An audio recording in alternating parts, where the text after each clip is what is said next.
Thank you everyone for your time today. I'm grateful to the presenters to be able to present for a few minutes about our resources here. I work at the American Philosophical Society Library, located in Philadelphia, and I'll be sharing some information about our Native American Scholars Initiative.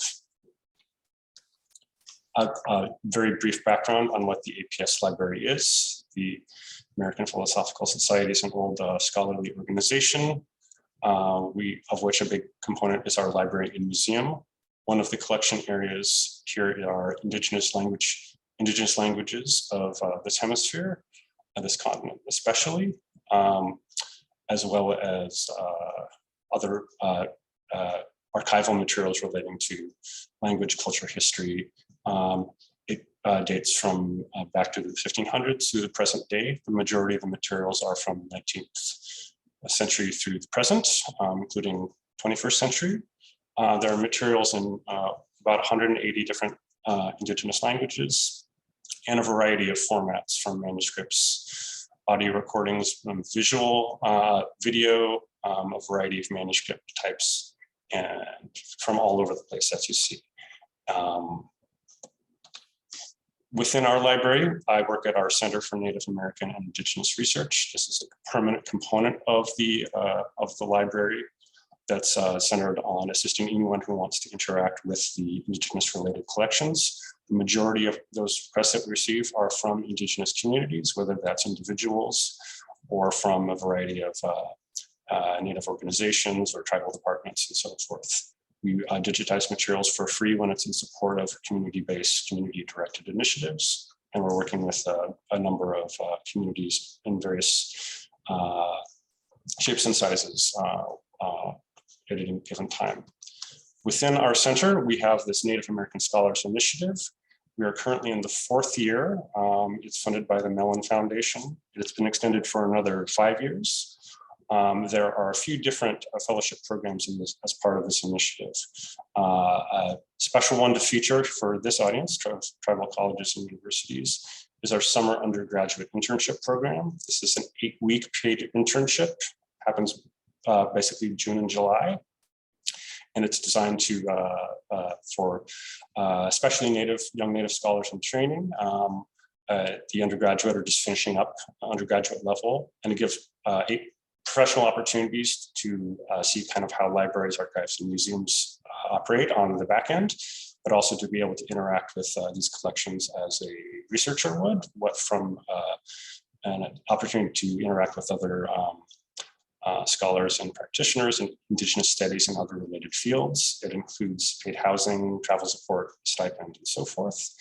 And we have every year it's a cohort of 3. And so it gives them a lot of good opportunities for whichever direction they end up going subsequently.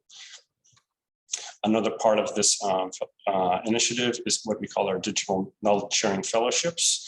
These are $3,000 unrestricted grants that are designed to support people working on projects, especially with digital components that connect archives and Indigenous communities. Often these are support a variety of kinds of projects, from tribal departments establishing community archives to language revitalization work, language reclamation work, recording oral histories, and a wide range of other types of projects. One component of this program is that there is a workshop held in the summertime to coincide with the end of the undergraduate internship program, in which we spend a couple of days sharing ideas and resources about how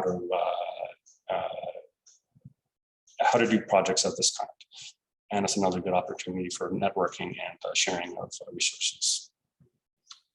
Finally, other fellowships there's a 1-year residential fellowship for a pre-doctoral person or someone, and also for a postdoctoral scholar. We also, it's not part of the NACE program itself, but a related kind of fellowship is our Indigenous Community Research Fellowship, which is a $5,000 grant to support people, Indigenous communities, especially groups, tribal departments, elders, teachers, etc., needing to come to the APS to research the materials here.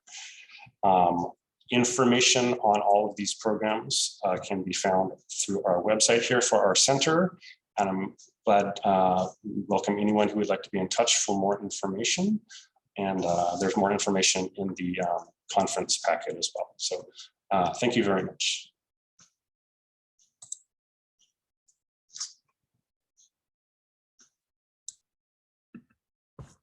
Oh, thank you so much, Brian, for your information.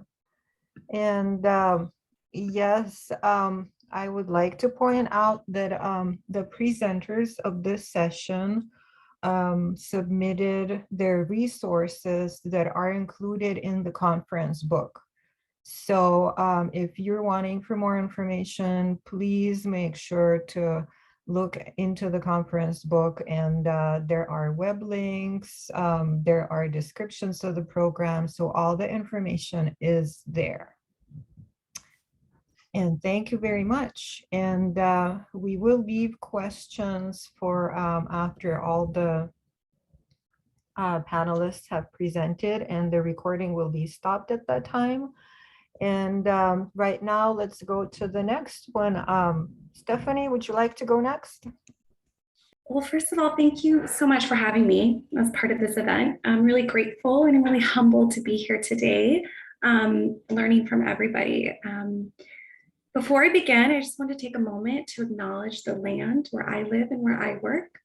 I want to recognize that I'm on the stolen lands of the Tongva and Hachiman people, and they are still here today, and they work passionately to restore and revitalize their language and cultures. So my name is Stephanie Witkowski. I'm the Executive Director of 7,000 Languages.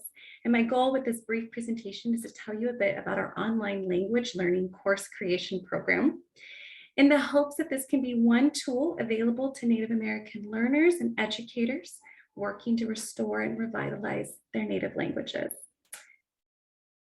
So we're a nonprofit organization, and our mission is to empower communities around the world to teach, learn, and sustain their endangered languages. Our model and our approach to our work involves very close collaboration with communities.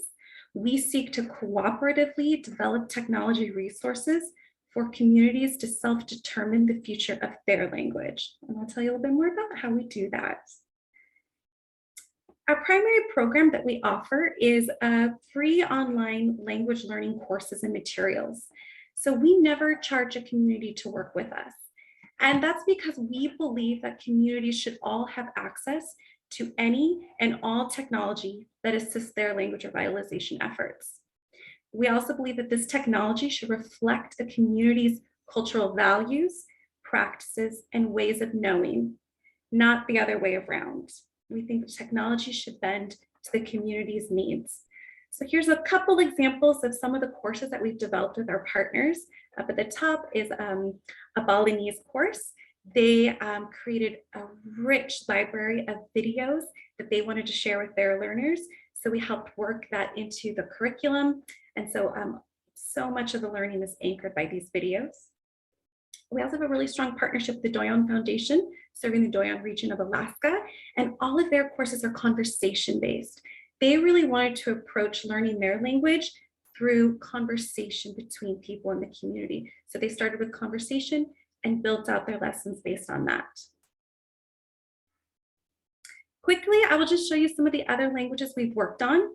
To date, we have published 46 courses in 22 languages, and we're currently working on 15 more, including Cherokee and Comanche and other Ojibwe dialects. A learner can come to our website to learn any of these languages for free. So we invite you to come to 7000.org and learn from one of these languages. So one of the reasons we are able to provide this program for free is due to a generous donation from a software company. They're called Transparent Language. They donate their software tools, they donate staff time, and they donate unlimited access to the online language learning portal to our organization and our partners. This is a pretty well-established company that's been around for 30 years. They've been creating language learning materials for libraries, educators, and also the government. And they've really developed quite a robust tool, and I'm going to go over some of the features here. As you can see, it can work on computers, phones, tablets. There are over 50 different types of activities. And so that's one of the ways in which we help to craft these language learning resources by mixing and matching activities that make the most sense for what the community's goals are for their language revitalization.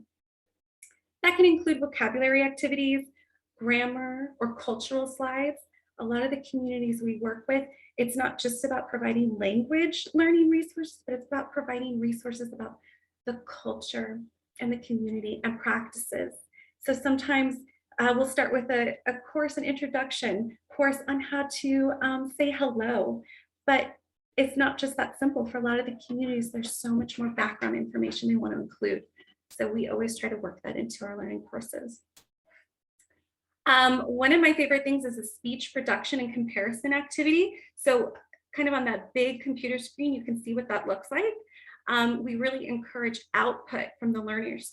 So you can listen to a WAV file from a native speaker, then you can record yourself saying that same item, and you can compare, you can listen to yourself again, listen to the native speaker again. We hope that encourages more and more production from the learner. We also can support audio and video and images. Down at the bottom is another one of my favorite activities. We call it the Image Explorer. So you can put an image up, and it need not be a kitchen. It could be anything you want it to be. And then these little black circles are hotspots. So a learner can move around an image and locate different points of interest and hear the word from a native speaker. This also works offline, but I will say that we are continuing to develop additional tools because we know that, especially in Indian country, there is such limited access to reliable internet. And so we are committed to making sure that this technology is accessible to our communities. Other resources that we offer are lots of teacher tools. So a teacher can set up a virtual class. They can assign lessons to students. They can get extensive reporting. And also they can create additional lessons. And that's a really big piece of what we hope to offer communities. We don't just want to provide these language learning courses, but we provide training and we provide skills so that communities can continue to create their own language learning materials. So just to highlight some of the program offerings, once again, this is 100% free to communities we work with. The community owns the copyright to all of their language data and files. Communities have complete ownership to all of the work that they contribute to these courses. All of the data can be exported at any time for use on any other projects that the community wants to use this language data for. And again, we provide all of the courses for free on our website.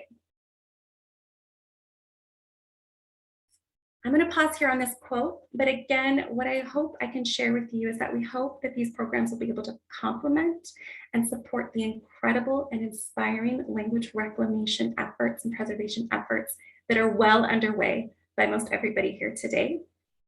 A lot of the communities we work with, they use these tools to help reinforce the language that is being gained in conversation, like what I heard earlier today. Or for some communities, these tools really help to build a comfort level with learners before they engage in conversation with the speech community. During the pandemic, we all discovered a need to learn remotely and a need for those resources to support our learners remotely. And also we've learned a lot from learners of these courses that they are really beneficial to learners who have moved off the land or away from community where the speakers are concentrated. And so we hope that these courses will strengthen the many connections made with the culture, with the land, and among each other that happens with language learning. One other thing I wanted to mention, because Brian just brought it up and I thought, oh, I should include this. We also offer internship programs. So currently we're working with a young man who has been learning Cherokee, and we offered a paid internship program for him to learn these technology tools and continue to work on Cherokee language in his community. So I look forward to connecting with everybody here today. I welcome the opportunity to talk more about our organization and our programs. Please don't hesitate to reach out because we really want to learn how we can best support you. So thank you again so much. Oh, thank you so much, Stephanie.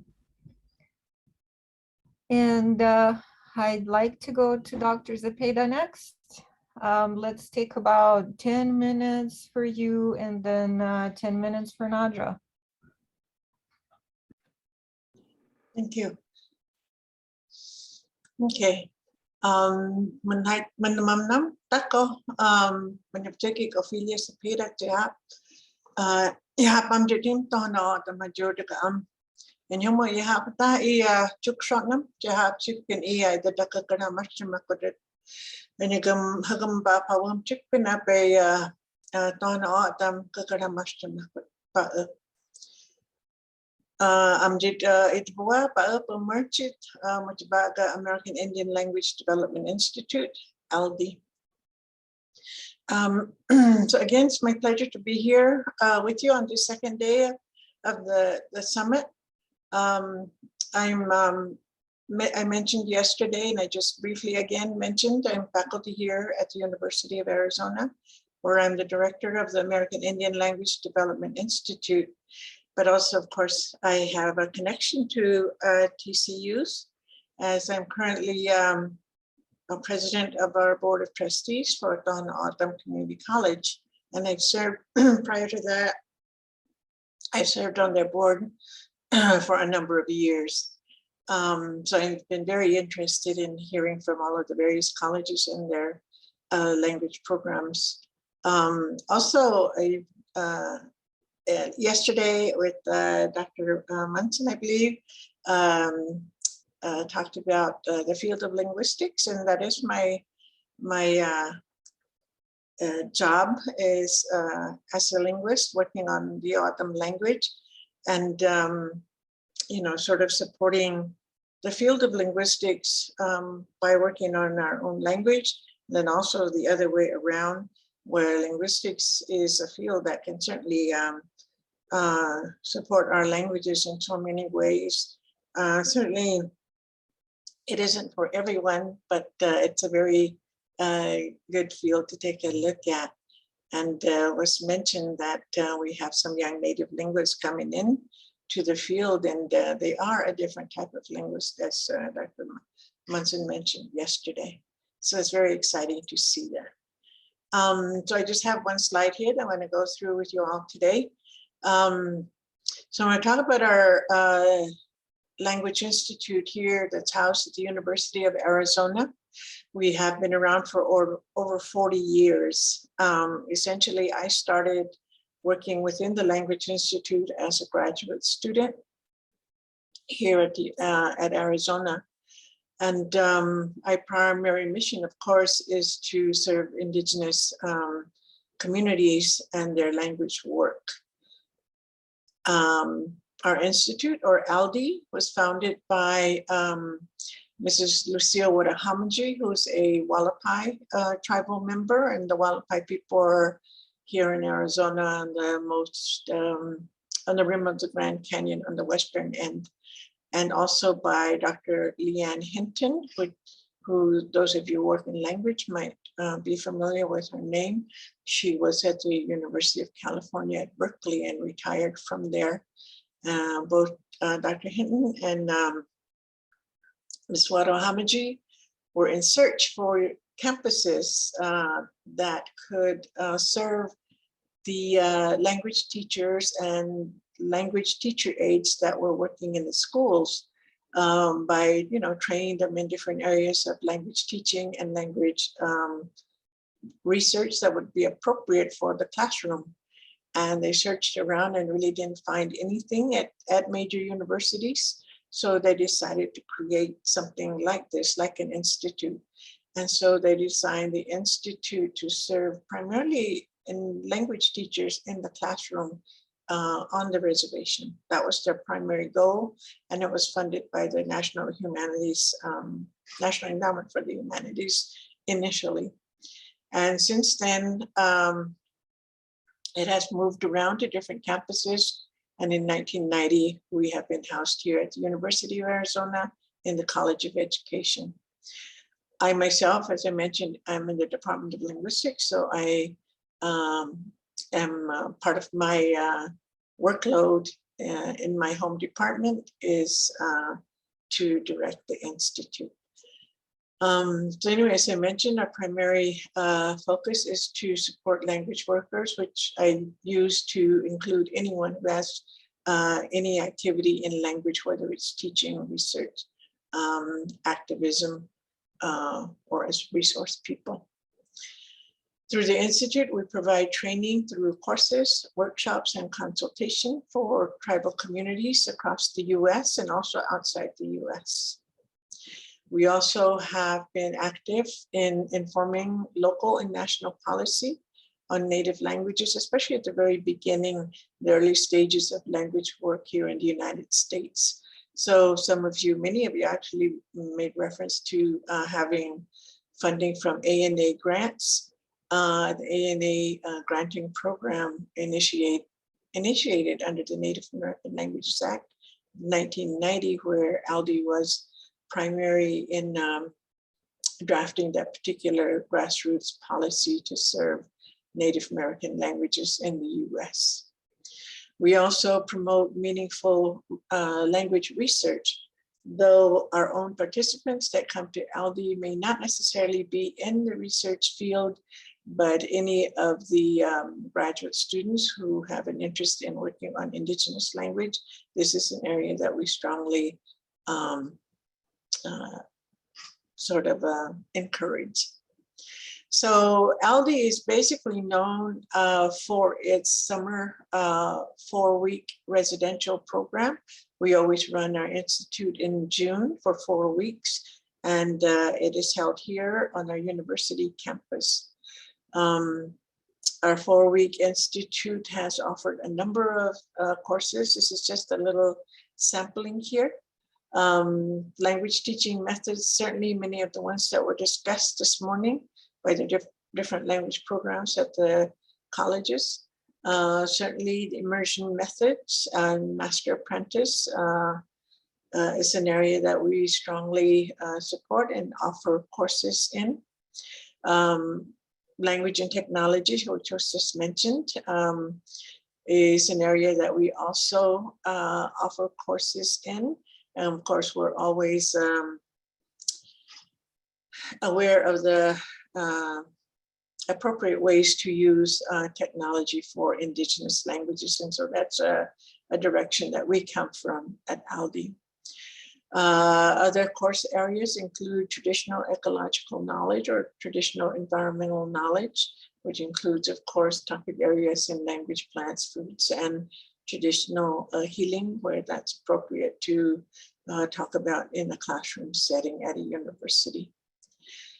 Another area, of course, that's very important and of course very relevant to tribal communities is language planning and policy development. And this, of course, looks at US education history, in particular, of course, with American Indian languages.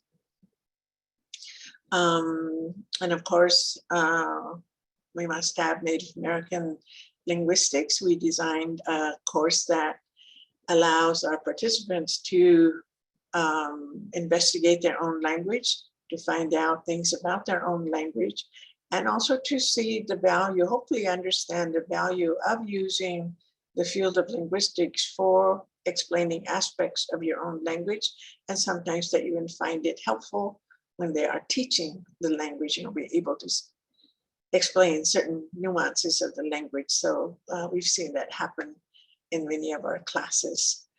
We've also offered literature and creative writing in the native language. So this just gives us a little sampling. The 4-week offerings are at the undergraduate and graduate level, and they carry tuition. And so because they carry tuition, there is a fee, involved with that. So We have over the years tried to have grants and other programs that will subsidize participants for the tuition. But unfortunately, most people either have their programs support them in coming, since oftentimes we don't have enough funding. So anyway, so I just have a few images here from some of our participants. One thing I want to mention is that in the past, and every now and then it still happens, but it used to happen more so in the past, where we had elders come to the university to take classes because they were resource people in their language programs. And these people have often been out of a classroom situation for themselves in a long, long time. And so what we encourage when someone is an elder and wants to come to LD, that they come as a team, that they bring somebody who that they can work with. And if they can't, we assign somebody who will work with them in their classes. And so it's always a pleasure to have elders in our classrooms.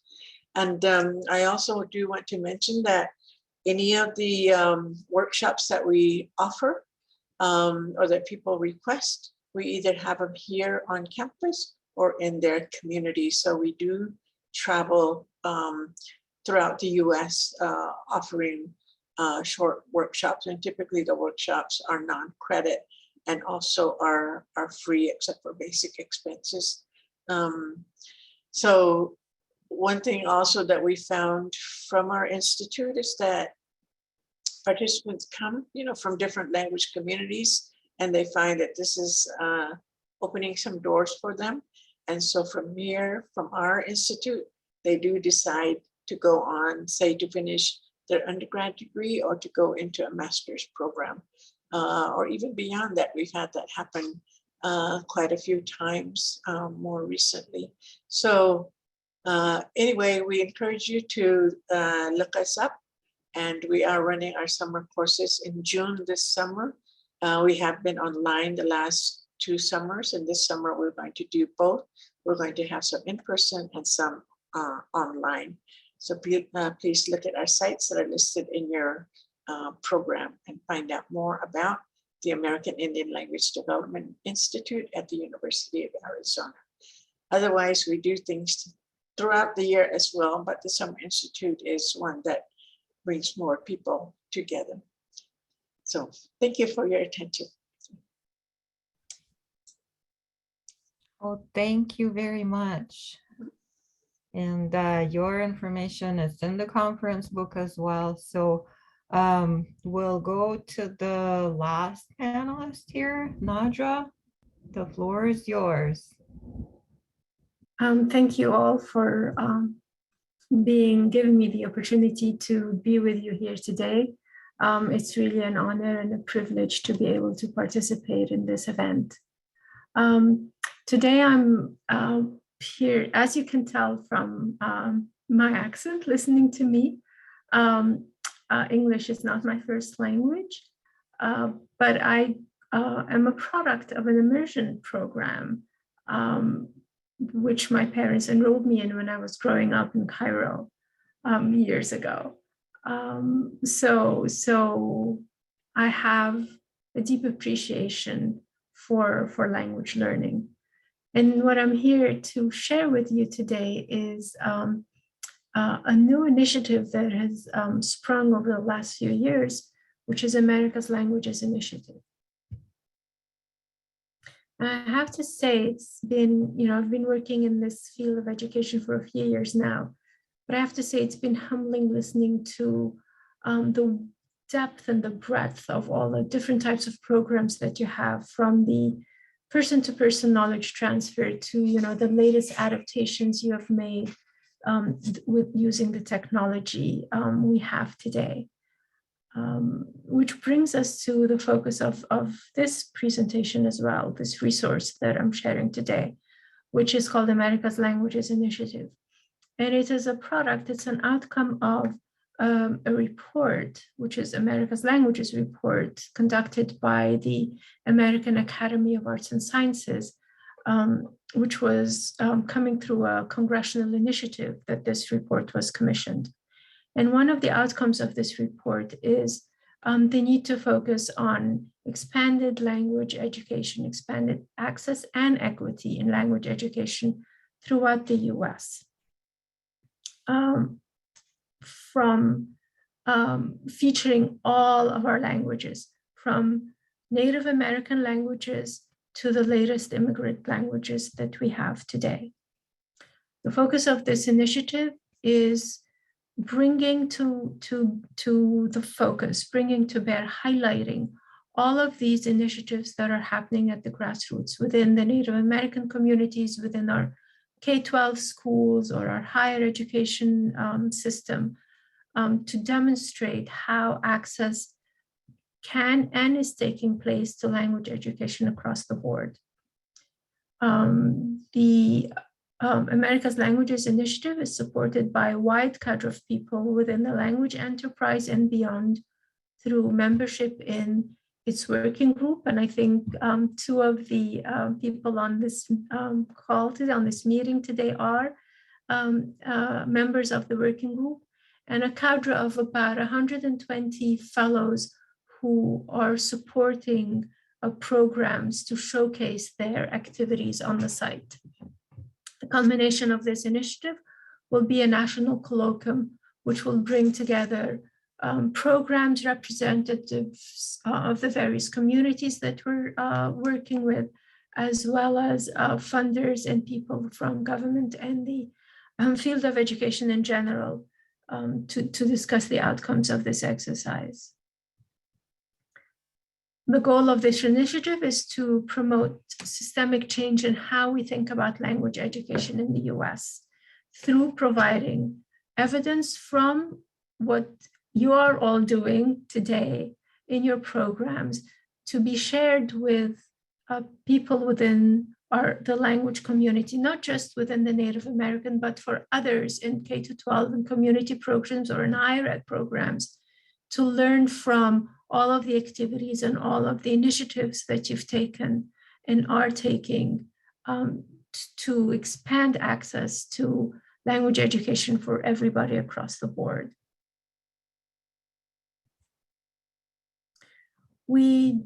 To develop the content for this website, when I say we, I'm referring to the American Council's team, which is Richard Brecht, me, and Greg Roberts. We engaged in a consultative process with individuals from the various communities of learners that we are hoping to highlight and promote through this website, through this portal. So we consulted with people from various representatives from the American Indian community, Alaska Native, Native Hawaiian and Pacific Islanders communities. We also focused on historically underserved learners in urban and rural areas, as well as English-only learners, people who have never had a chance to or the opportunity to learn a language other than English. The focus of the website is to promote language learning and to demonstrate various models and programs that have successfully delivered language learning to two types of students. Those who have a bilingual tradition, such as our Native American communities or Latino communities or heritage communities, but also to highlight that you can reach out to English-only learners who are living in disadvantaged urban and rural areas or other factors that have worked against affording them an opportunity to learn another language. And we're trying to do that through this portal, through americaslanguages.org website. And that website is designed to showcase all of these various programs. And I'm happy to say that we've just launched this a week ago, and we have some of the, at least half a dozen tribal and community college programs featured on this website to date. And we're featuring different types of programs on this website, from K-12, higher education institutions where the TCUs very neatly fit, because we are featuring 2- and 4-year education institutions here. We also are featuring the community-based and heritage language schools, as well as Native American language education, where a lot of the initiatives that are very diverse, very rich, and carry so many examples for others in the field, others in language education to learn about.